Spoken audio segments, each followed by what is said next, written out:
Kasi fitondrasana izy io moa zay vahoaka isan'ny malahelo any fotony zavatra mampalahelo zegny be loatra zavatra misy fagnapiagna tsisy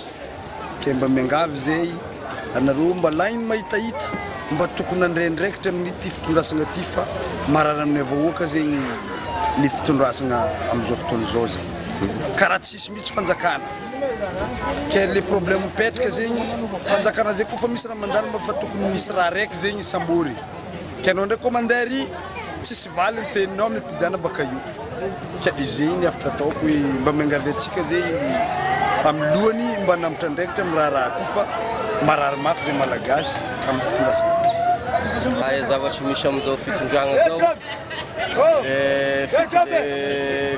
fitondragna zao lasa politika loatra satria politika agnisy aposiny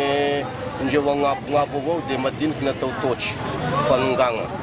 dia anisany malahelo amin'io zany avao ka satria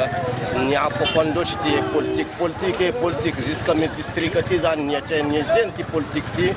zao ny fandehany tanà sisy fandrosoagny indreo agnabo fo evoka amy raha ty dia farany zany avao ka madiniky zany sahira